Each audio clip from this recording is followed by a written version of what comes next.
বাংলার সংস্কৃতি। এই বাংলাদেশের বাউল, জারি সারি, লোকগান, পালা গানের আসর বসে এবং আমাদের লোকজ শিল্পীরা আমাদের প্রাত্যহিক জীবনের সুখ দুঃখ, আনন্দ বেদনা, সামাজিক বিভিন্ন অবক্ষয়, সুফিবাদ, ভাব দর্শন, বিভিন্ন বিষয় গানের মাধ্যমে বাণী প্রচার করে থাকেন। এই বাংলাদেশ হাসান লালন, রাধা রমণের বাংলাদেশ, যেমন পীর ওলি আউলিয়ার বাংলাদেশ, ঠিক তেমনি এখানে অজস্র মরমী সাধক এই বাংলার মাটিতে জন্মগ্রহণ করেছেন। তো সাম্প্রতিক সময়ে আমরা দেখেছি যে বাংলাদেশে একটি পরিকল্পিতভাবে অস্থিরতা তৈরি করার জন্য যে ধর্মযজ্ঞ চালানো হচ্ছে। আমরা যদি মনে করি যে বাউল শিল্পীদের পালা গানের কথোপকথনের কোন অংশ ধরে তারপরে তৌহিদি জনতার নামে এই হামলা করা হয়েছে, তাহলে আমরা বিষয়টিকে ভুলভাবে জানছি। এটি সুস্পষ্টভাবে বাংলাদেশকে একটি ব্যর্থ রাষ্ট্রে পরিণত করার জন্য ইতিহাসের পরাজিত শক্তি আজকে সুপরিকল্পিতভাবে এই পরিস্থিতি তৈরি করছে বলে আমরা মনে করি। কারণ বাউল হোক অথবা কোনো অন্য কোনো পেশার হোক, সাংবাদিক হোক, বুদ্ধিজীবী হোক, বিশ্ববিদ্যালয়ের শিক্ষক হোক, ব্যক্তিগতভাবে বক্তব্যে, কথোপকথনে যে কারো ভুল হতে পারে, সেই ভুলের জন্য তাকে প্রায়শ্চিত্ত করতে হবে, অপরাধ করলে তার শাস্তি হবে।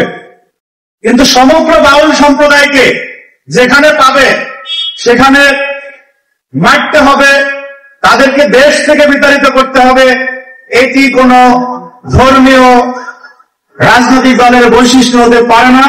এটি এক ধরনের ধর্মান্ধ উগ্রতা বলে আমি মনে করছি।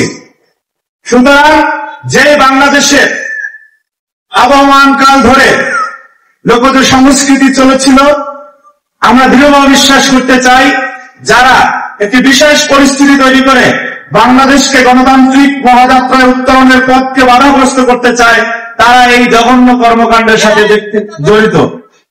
আমি যে এখানে দাঁড়িয়েছি, আমি ছাত্রদলের একজন নেতা, আমার কাছে মনে হচ্ছে যে এইটাকেও একটা মিসইনফরমেশন দিতে পারে, যেহেতু অপতথ্য অপপ্রচারের সংস্কৃতি চলে, যে আমি মনে হয় ইসলামের বিপক্ষে দাঁড়িয়েছি।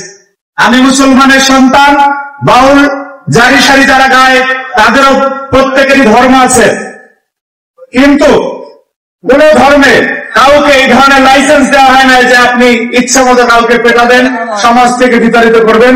বাংলাদেশে সকল ধর্মের, সকল মতের, সকল পথের মানুষের জন্য নিরাপদ আবাসভূমি হবে বাংলাদেশ। সেই লক্ষ্যেই সাম্য, মানবিক মর্যাদা এবং সামাজিক সুবিচারের বাংলাদেশ প্রতিষ্ঠায় এদেশে মুক্তিযুদ্ধ হয়েছিল এবং তারই ধারাবাহিকতায় 24 এদেশে গণ অভ্যুত্থান সংঘটিত হয়েছে। সুতরাং আমরা স্পষ্টভাবে অনুধাবন করতে পারছি যে কোন বিশেষ শক্তি, কোন বিশেষ গোষ্ঠী যারা কিনা 5ই আগস্টের পরে বাংলাদেশে তাদের বক্তব্যের মাধ্যমে সবচেয়ে বেশি ফেতনা ছড়িয়েছে, সমাজে বিশৃঙ্খলা ছড়িয়েছে, তাদেরকে বাউল বিতাড়িত করার কোন লাইসেন্স বাংলাদেশের মানুষ দেয়।